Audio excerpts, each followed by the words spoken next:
On a été invité à participer aux Assises internationales du journalisme qui se déroulent à Strasbourg du 5 au 9 octobre. Au début, le projet était plus ambitieux que ça, c'est-à-dire qu'on devait exposer des photos de Alessandro Bonsi et David Brulotte au Conseil de l'Europe. Ça n'a pas pu se faire parce qu'on n'a pas eu de soutien financier. Donc on a uniquement exposé dans la salle de l'Aubette. Et ça a été le collectif AC Presse qui a exposé ces photos. Pendant une semaine, il y a eu des débats sur quelle information nous voulons pour demain. Des débats sur le journalisme, on a questionné divers interlocuteurs, des journalistes, des sociologues, des professeurs, des directeurs de rédaction, des éditeurs.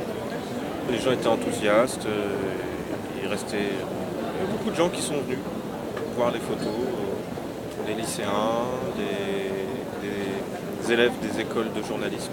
L'intérêt encore de cette expo itinérante, c'est d'aller justement à la rencontre de gens qui n'ont pas l'habitude ou qui ne vont pas voir des expos photos. Là, ça a été à moitié le cas parce qu'il y a eu des lycéens. Je ne dis pas qu'ils vont jamais voir les photos, mais ce n'étaient pas des professionnels du métier, c'était des élèves.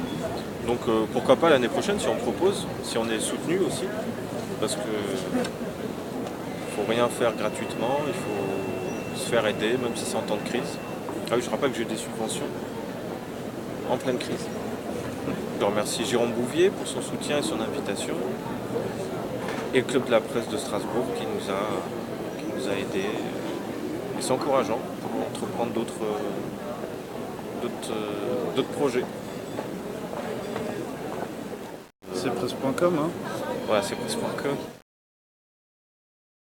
Existante, le numérique comme activité de référence, et qui se réfère à un journalisme de qualité et, ce n'est pas rien dans la période actuelle, dans ce pays-ci, à la